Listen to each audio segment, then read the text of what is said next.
तो आइए आज की क्लास में हम क्लास 9 का काव्यखंड पाठ 11 विषय हिंदी। पाठ का नाम है समुद्र और उसके कवि का नाम है सीताकांत महापात्र। देखिए, ये जो पाठ है समुद्र, जिसको सीताकांत महापात्र जी ने लिखा है, इस पाठ में कवि ने हमें ये बताया है कि प्राकृतिक वस्तुएं जिसको ऊपर वाले ने बनाया है, भगवान ने बनाया है, अल्लाह ने बनाया है, वो तभी तक सुंदर दिखाई देती है, वो हमारे मन को तभी तक मोहती है जब तक हम उसे तोड़े ना, उसे छुए ना। अगर प्रकृति के द्वारा बनाई गई, ऊपर वाले के द्वारा बनाई गई किसी भी वस्तु को हम कोशिश करते हैं कि उसे अपने पास रखें, अपने घर में रखें, तो उसकी सुंदरता उसी समय गायब हो जाती है। कहा जाता है सुंदरता देखने की चीज़ है, छूने की चीज़ नहीं होती है। दुनिया में कोई भी चीज़ आपको अगर बहुत सुंदर लगे तो उसे छूइए मत, उसे देखिए, उसके पास बैठिए, उसका आनंद लीजिए, लेकिन उसे छूइए मत, नहीं तो वो तुरंत बर्बाद हो जाती है। जैसे फूल देखने में कितना सुंदर लगता है, जब खिलता है तो कितनी सुगंध होती है। आप उसके पास जाइए, उसको महकिए, उसको देखिए, उसका आनंद लीजिए, लेकिन जो आनंद आपको उस पौधे में लगे फूल से आ सकती है, वो सुगंध और वो आकर्षण उस फूल को तोड़ लेने के बाद आपके घर में जब आता है तो वो सुंदरता और सुगंध गायब हो जाती है। हम गुलाब के पौधे जहाँ कहीं भी रास्ते में देखते हैं, स्कूल आते वक्त, कोचिंग आते वक्त, अगर घर वाला नहीं दिखाई दिया तो हमारी ऐसी प्रवृत्ति होती है कि हम चोरी से उसे तोड़ लेते हैं और तोड़ के उसे क्या करते हैं, उसे कॉपी में रख लेते हैं। बहुत लोग उसको कॉपी में रखते हैं, उसके पंखुड़ियों को। उन्हें लगता है कि ये सुगंध और यही सुंदरता हमेशा रहेगी, लेकिन ऐसा नहीं होता है। जो लाल गुलाब का फूल था वो काला हो जाता है, जिसमें नमी थी वो सूखी हो जाती है। तो प्रकृति के द्वारा बनाई गई वस्तु को अगर आप छुएंगे तो वो बर्बाद हो जाती है, उसका कोई अस्तित्व नहीं रह जाता है। आम का फल जितना सुंदर अपने पेड़ में दिखता है, शायद उतना सुंदर हमारे घर में रखे हुए आम नहीं दिखते हैं। आप कभी अपने हाथ में रखकर किसी फल को फोटो खींचिएगा, कभी उसी फल को उस पेड़ से लगे हुए फोटो खींचिएगा, देखिएगा दोनों में क्या अंतर होगा, आपको खुद समझ में आ जाएगा। तो यहां पे कवि ने समुद्र के माध्यम से, समुद्र आप जानते हैं ना, समुद्र के माध्यम से बताना चाहते हैं कि बहुत लोग समुद्र को देखने के लिए जाते हैं, जैसे मुंबई, गुजरात, इन सब जगहों पे समुद्र है जहां पे लोग समुद्र को देखने के लिए जाते हैं, लेकिन वहां पर जाकर लोग उसका फोटो खींचते हैं, उसमें से कुछ जीवों को ऐठा घोंगा भी लेकर आते हैं, कुछ कुछ वस्तुएं लेकर आते हैं, लेकिन जो सुंदरता उस घोंगा की, जो सुंदरता उस पानी की, उस समुद्र के पास में है, वो सुंदरता हमारे फोटो में नहीं होता है। हम समुद्र का फोटो खींच सकते हैं, उसे फ्रेम में सजाकर अपने टेबल पे रख सकते हैं, लेकिन जो सुंदरता हमें समुद्र के किनारे बैठकर मिलेगी, वो आकर्षण और वो अच्छाई हमें समुद्र का फोटो खींचकर कभी भी नहीं मिल सकती है। ऐसा होता है कि नहीं होता है? इंसान को भी प्रकृति ने ही बनाया है। यह इंसान तभी तक सुंदर है जब तक उसके साथ छेड़छाड़ न किया जाए, लेकिन जैसे ही इसके साथ अगर कोई गलत व्यवहार, कोई छेड़खानी होती है तो हमारा शरीर भी बर्बाद हो जाता है। क्योंकि प्रकृति हर एक चीज को यूनिक बनाती है। यूनिक मतलब होता है अद्वितीय, अनूठा, उसके जैसा कोई और नहीं है। हर चीज अपने आप में बेहतरीन है। आप एक बार सोच कर देखिए, दुनिया में कोई भी ऐसी वस्तु जिसको भगवान ने बनाया हो और वो दोनों वस्तु एक जैसी हो, आपको कभी भी कोई वस्तु नहीं मिलेगी जिसको ऊपर वाले ने बनाया और बिल्कुल एक जैसा, थोड़ा सा भी अंतर ना हो, ऐसा आपको नहीं मिलेगा। आपके मन में आएगा कि आम के फल तो एक ही जैसे होते हैं, सेब के फल तो एक ही जैसे होते हैं। नहीं, हर एक आम का फल अलग अलग होता है, हर एक केला अलग अलग होता है। बस उसे आप गौर कीजिएगा, जरूर कोई ना कोई किसी से मोटा होगा, कोई किसी से पतला होगा, कोई किसी से थोड़ा सा बड़ा होगा, कोई थोड़ा छोटा होगा, कोई उससे मीठा होगा, उससे थोड़ा फीका होगा, लेकिन होगा जरूर। क्योंकि प्रकृति कभी भी एक जैसा दूसरा चीज नहीं बनाती है।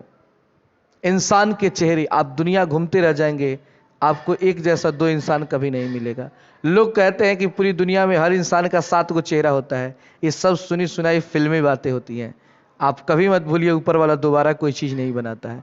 यही नहीं, आज आपका जो चेहरा है, इसके पहले ये चेहरा नहीं बना था किसी का। आपके दादाजी, आपके परदादाजी, किसी से आप अपना चेहरा मिलाइएगा, नहीं मैच करेगा।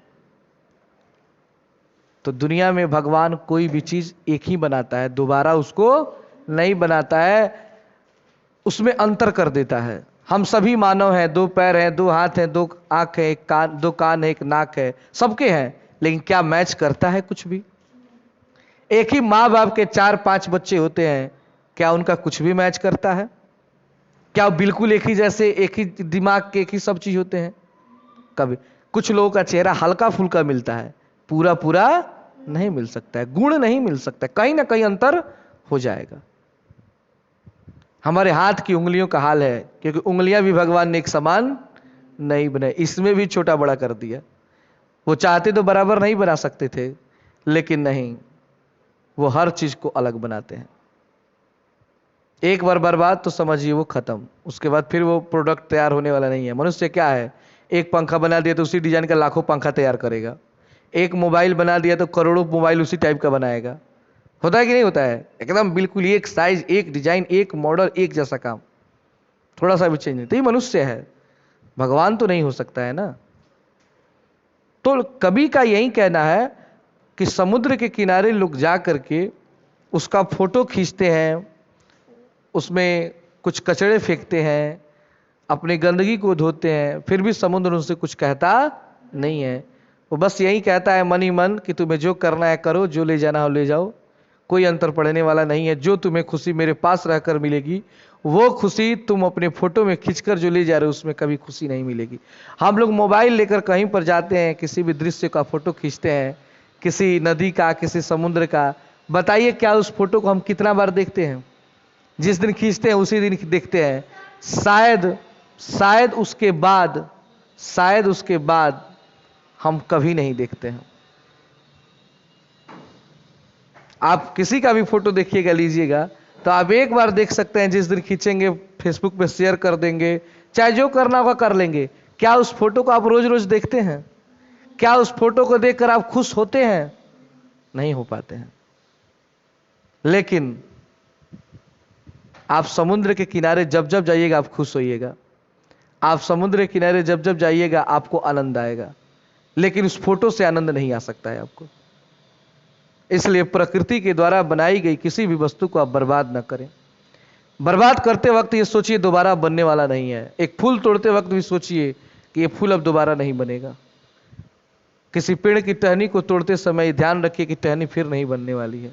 आपको तो लगे भाई इसमें बहुत टहनी है, फिर वो नहीं बनेगी जो आपने तोड़ दिया। जिस तरह इंसान एक बार मर जाता है तो फिर वो बनता नहीं है, वो समाप्त हो जाता है हमेशा के लिए, उसी तरह वह भी है। तो चलिए सबसे पहले हम कवि का परिचय पढ़ते हैं, उसके बाद कविता को समझते हैं।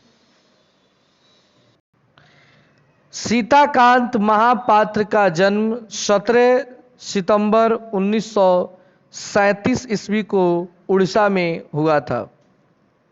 आपसे क्वेश्चन पूछा जाए कि इनका जन्म कब और कहाँ हुआ था, तो आप क्या कहेंगे? उड़ीसा में हुआ था। कहाँ पे हुआ था? उड़ीसा एक राज्य है, जिस तरह बिहार एक राज्य है उसी तरह उड़ीसा भी क्या है? और उड़ीसा की राजधानी भुवनेश्वर है। 17 सितंबर को हर साल एक पर्व आता है जो हाल फिलहाल बीता है, विश्वकर्मा पूजा। हर 17 सितंबर को क्या पड़ता है जी? विश्वकर्मा पूजा पड़ता है। और 17 सितंबर को हमारे देश के प्रधानमंत्री श्री नरेंद्र मोदी जी का जन्मदिन भी है। हर साल उसी दिन पड़ता है और इत्तेफाक से उसी दिन मेरे बड़े भाई जो हैं उनका भी जन्मदिन है। तो 17 सितंबर का इनका जन्म हुआ है 1937 में। 1957 ईस्वी में उत्कल विश्वविद्यालय से उन्होंने बीए किया। अगर आपसे पूछा जाए कि 1957 ईस्वी में उन्होंने किस विश्वविद्यालय से बीए किया है, तो आप कहेंगे उत्कल विश्वविद्यालय से। एमए इलाहाबाद विश्वविद्यालय से 1959 ईस्वी में राजनीतिक विज्ञान से किया। राजनीतिक विज्ञान जिसको अंग्रेजी में कहते हैं पॉलिटिकल साइंस। क्या कहते हैं? पॉलिटिकल साइंस से ये एमए किए हैं। उसके बाद है सीताकांत महापात्र, एक जाने माने उड़ीसा कवि और आलोचक हैं जिन्होंने उड़ीसा परंपरा के आचार विचार को बखूबी चित्रित किया है। वे भारतीय साहित्य में अपनी एक अलग पहचान रखते हैं। उनकी कविताओं में उड़ीसा का जीवन, वहाँ का भूगोल, गहरी संवेदना और आस्था मतलब होता है विश्वास, के साथ प्रकट हुआ है। आस्था एक चैनल भी आता है टीवी पे, उस पे भक्ति भावना चलता है, केवल संत लोग आते हैं।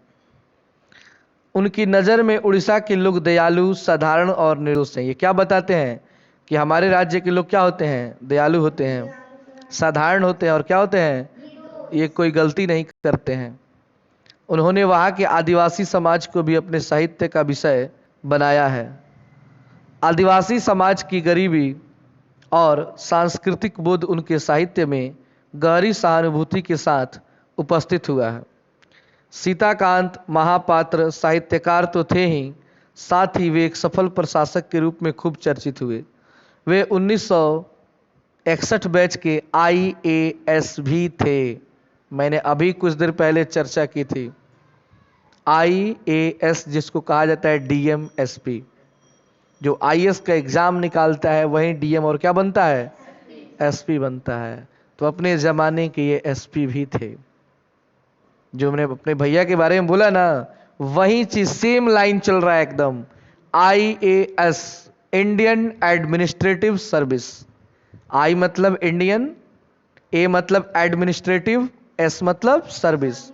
हिंदी में कहते हैं भारतीय प्रशासनिक सेवा। 1961 में ये IAS बन गए थे। सोचिए,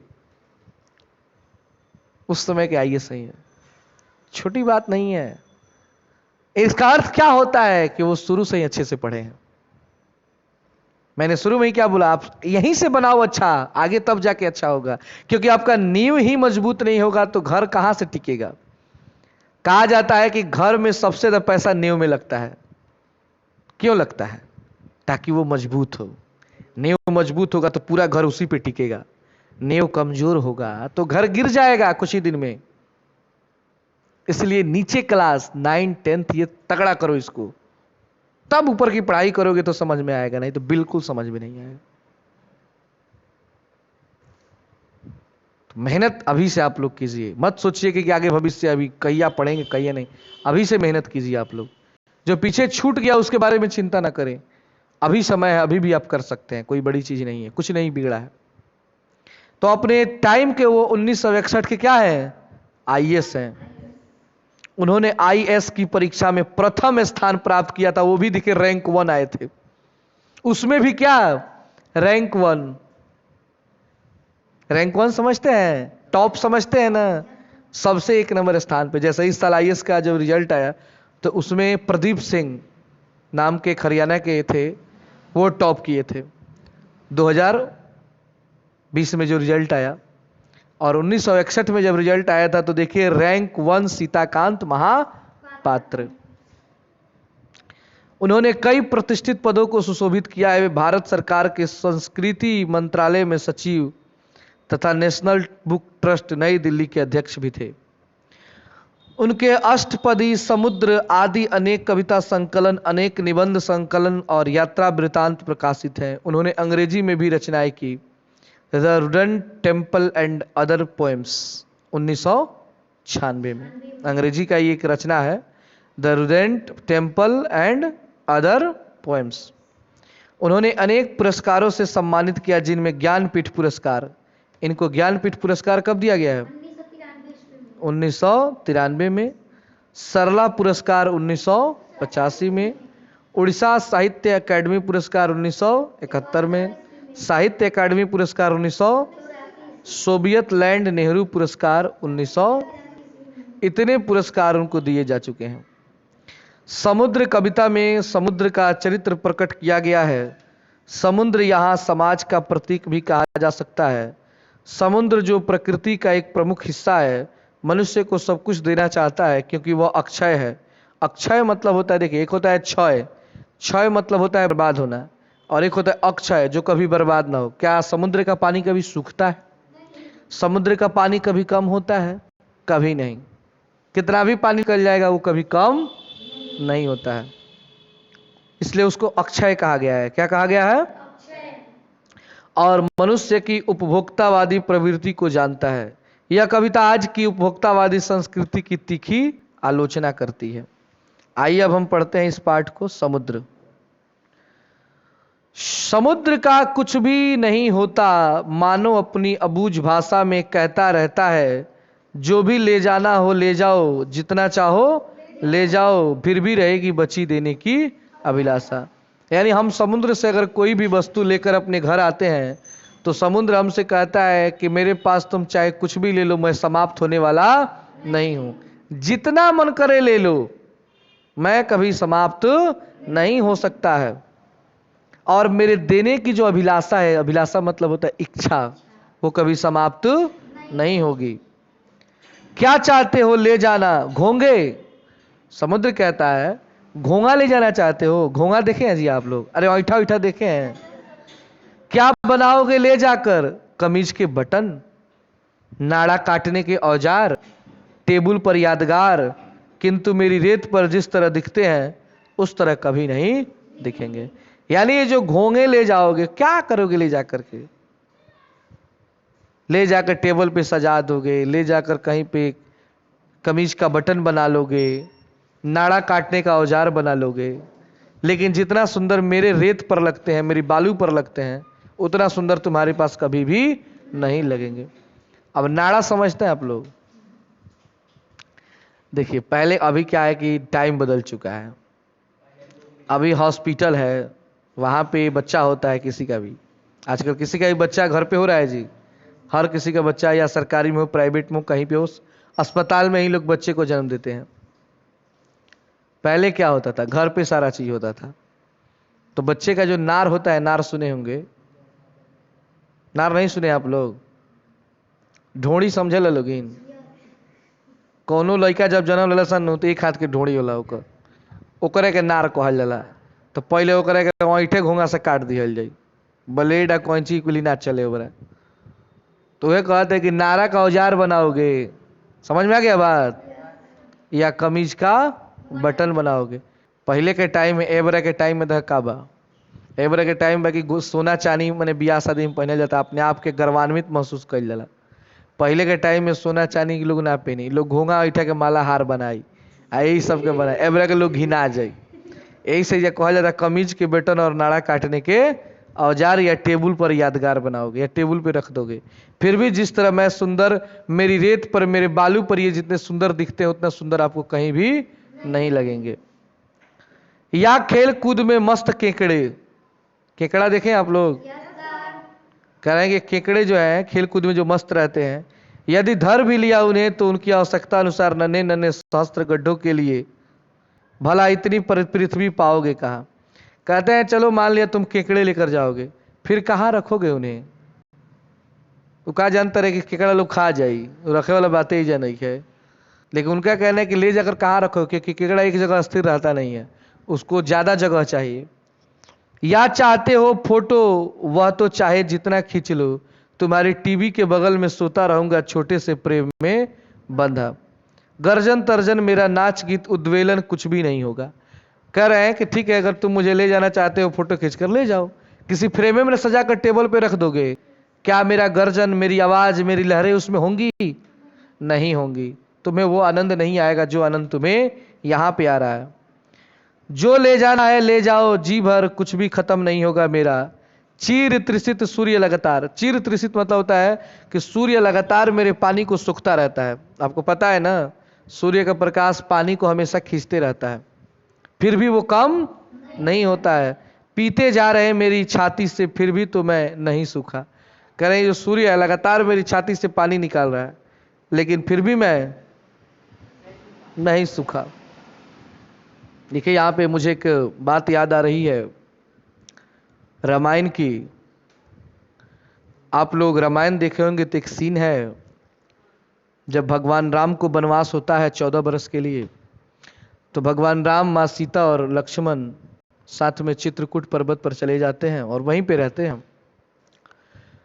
जिनको घर वापसी के लिए उनके भाई भरत, छोटे भाई शत्रुघ्न और तीनों माताएं कौशल्या, सुमित्रा और कैकेयी के साथ साथ नगर के लोग भी जाते हैं कि राम आप वापस चलें और राज्य संभालें। लेकिन राम कहते हैं कि नहीं, पिता ने जो मुझसे मांगा और पिता को जो मैंने वचन दिया है कि मैं 14 बरस का वनवास पूरा करके ही लौटूंगा, तो भरत मैं वापस नहीं जा सकता, तुम जाओ राज्य चलाओ, मैं 14 बरस के बाद ठीक आऊंगा, क्योंकि पिता का वचन मैं तोड़ नहीं सकता हूं। वो थे मर्यादा पुरुषोत्तम श्री राम। राम किसी धर्म के नहीं है, राम किसी जाति के नहीं है। आज हम लोग क्या किए हैं, जाति धर्म में बांट दें, फलानवा के देवता है, ये फलानवा के देवता है।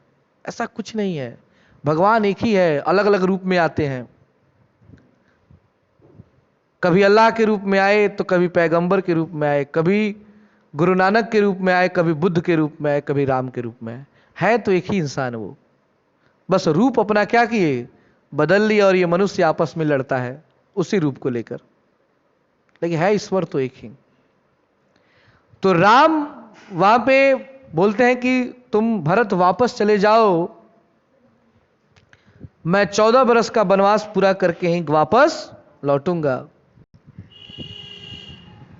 भरत अंत में मान जाते हैं, कहते हैं भैया मैं जाऊंगा, लेकिन मेरे कुछ प्रश्नों का आप उत्तर दे दीजिए। आप लोग रामायण देखेंगे, ये सीन बड़ा ही भावुक सीन है। वहां पे आपको मतलब अगर ध्यान से देखेंगे, दिल से देखेंगे तो आपको रोना आ जाएगा। बड़ा ही खतरनाक सीन है वहां पे। एक फैमिली में कैसे प्रेम होता है एक भाई से भाई के बीच में, दो भाइयों के बीच में अगर लड़ाई हो तो इस सीन को दिखाना चाहिए, लड़ाई समाप्त हो जाती है। तो पूछते हैं श्री रामचंद्र जी कि ठीक है भरत पूछो क्या पूछना है। तो कहते हैं कि भैया राजा तो मैं नहीं बनूंगा कभी भी, राजा तो आप ही रहेंगे, आप अपनी चरण पादुका हमें दे दीजिए। चरण पादुका खड़ाऊ समझते हैं ना, ये खड़ाऊ दे दीजिए, मैं उस खड़ाऊ को सिंहासन पर रख के मैं डेली पूजा करूंगा और मैं ये मान लूंगा कि मेरे भैया इसमें बैठे हुए हैं, मैं उस राजगद्दी पे बैठ नहीं सर, इतनी हिम्मत मुझ में नहीं है। राम अपनी खड़ाऊ देते हैं और वो उस खड़ाऊ को अपने सर पे रखकर लेकर जाते हैं। वो सीन आप देखेंगे तो वहां पे दिखाई देता है एक परिवार में, एक भाई के बीच में भाई का क्या प्रेम होता है। आपके अंदर अगर कोई झगड़ा होगा, मन में कोई मैल भी होगा ना, वो समाप्त हो जाता है। देखिए ये सिर्फ जाति धर्म को देख के नहीं देखना चाहिए, इससे सीखना चाहिए कि भाई से भाई का रिश्ता क्या होता है। परिवार जब एक दूसरे के लिए तड़पना शुरू हो जाए तो समझो कि स्वर्ग है, और एक दूसरे के दुख से किसी को तकलीफ ना हो तो समझो नरक है। राम के दुख भरत नहीं बर्दाश्त कर पा रहे हैं और भरत के दुख को राम बर्दाश्त नहीं कर पा रहे हैं। और एक प्रश्न फिर वहां पर करते हैं जो मैं यहां पे चर्चा करने वाला हूं। सूर्य लगातार जो सूर्य समुद्र के पानी को सूखता है, तो देखिए भगवान रामचंद्र जी सूर्यवंशी थे, हर जाति में वंश होता है, वो सूर्यवंशी थे। तो उन्होंने कहा भरत जी कि भैया मैं लोगों से टैक्स कैसे लूंगा। टैक्स आप लोग समझते हैं, हिंदी में कर कहा जाता है, क्योंकि कोई भी राजा होता है तो आम आदमी से टैक्स लेता है। जैसे हमारे देश के प्रधानमंत्री हैं, मुख्यमंत्री हैं, वे लोग हमसे क्या लेते हैं, टैक्स लेते हैं। अगर ये देश में कोई भी काम होता है तो हमारे पैसे से होता, बस हमको पता नहीं चलता है, पूरा पूरा पता नहीं चल पाता है, लेकिन पैसा हम लोग देते हैं और रोज देते हैं। आप सरकार को टैक्स देते हो, आपको कभी पता चला है? लेकिन आप हर दिन देते हो। आप खाना खाते हो ना, कुछ भी तो खरीदते हो ना, कलम कापी कुछ भी तो खरीदते हो, कपड़ा खरीदते हो ना, इसमें सरकार का टैक्स होता है, बस आपको पता नहीं है। आप कपड़ा खरीदते हो तो कपड़ा का दुकानदार कहता है कि 1000 का कपड़ा, आप चुपचाप दे देते हो। अगर दुकानदार कहे कि 900 रुपये कपड़ा का दाम है, 100 रुपये टैक्स है सरकार का, तो आप गुस्से में आ जाओगे, हम ना दें टैक्स। कोई देगा? लेकिन सीधे दुकानदार क्या कहता है, हाँ 1000 का है, वो आपसे टैक्स का बात नहीं करेगा। लेकिन हर चीज पे टैक्स होता है। रिचार्ज हम लोग कराते हैं तो 100 रुपये का रिचार्ज कराएंगे तो उसमें 20 रुपये टैक्स होगा सरकार का, 80 रुपये कंपनी को जाएगा। तो कंपनी अपना थोड़े ना देगा, वो 20 रुपये बढ़ा के आपसे लेके उसको दे देगा। तो मैं टैक्स कैसे लूंगा भैया? तो बोले कि हम सूर्यवंशी हैं और तुम सूर्य की तरह टैक्स लेना। तो सूर्य की तरह टैक्स मतलब, तो सूर्य की तरह टैक्स लेकर, तो सूर्य इस धरती से, समुद्र से, तालाब से, यहां तक कि गिलास में रखे पानी से और हाथ में रखे पानी से भी टैक्स लेता है, उसे सोख लेता है, लेकिन हमें पता नहीं चलता है। आप गिलास में पानी रख के देखिए, दिन भर आपके गिलास में पानी कम हो जाएगा। आप कभी अनुभव किए हैं इस चीज को? तालाब में पानी होता है, वो पानी हो क्या जाता है अगर बारिश रुक जाती है तो? कहां जाता है वो पानी? धीरे धीरे वो पानी क्या हो जाता है? वो सारा पानी सूर्य टैक्स के रूप में ले लेते हैं, उनका टैक्स है वो।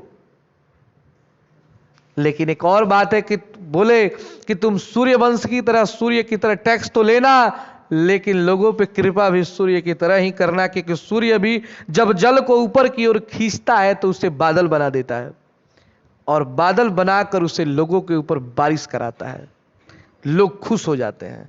तो तुम पैसे तो लेना, तुम टैक्स तो लेना, लेकिन ऐसे लेना कि किसी को पता न चले, इतना कम लेना, इतना धीरे धीरे लेना कि किसी को दुख न लगे, और लोगों पे जब बरसना, लोगों को जब कुछ देना तो इतना देना कि लोग देख के खुश हो जाएं, वाह क्या राजा है। समझ रहे हैं बात को? एक अच्छा राजा वही, एक अच्छा शासक वही है कि लोगों से टैक्स ले तो पता भी ना चले और लोगों के लिए काम करता रहे। आप कभी नहीं सोचते हैं कि सरकार लाखों करोड़ों का काम करती है, कहां से करती है? क्या नरेंद्र मोदी जी कोई खेती करते हैं? हमारा ही पैसा है, लेकिन ऐसे लेते हैं कि हमें पता नहीं चलता है। सोचिए अगर घर पे आके नरेंद्र मोदी जी कहें, अरे 5000 रुपया आपको टैक्स देना है, आपको भी 5000 देना है, लोग देंगे? झगड़ा कर लेंगे। लेकिन आपसे हम 10,000 ले लेंगे, आपको पता भी नहीं चलेगा, और आप देंगे। तो अच्छा प्रशासक वही है जो सूर्य की भांति हो। किसके भांति हो जी? ले टैक्स तो पता ना चले और देते सबको पता चले। कोई रोड बनता है, स्कूल बनता है, बिजली आता है, तो किसको पता नहीं चलता है जी? सबको पता चलता है, सबको इसका फायदा उठाता है। क्या कोई रोड बनता है तो नरेंद्र मोदी जिसमें दिन भर सोते हैं, क्या घूमते हैं कि मैंने बनवाया तो मैं घूमूंगा? हमारे लिए ही बनता है ना भाई। तो ये होता है एक राजा सूर्य। तो सूर्य लगातार मेरी पानी को पीता जा रहा है, फिर भी मैं सूखा नहीं हूं।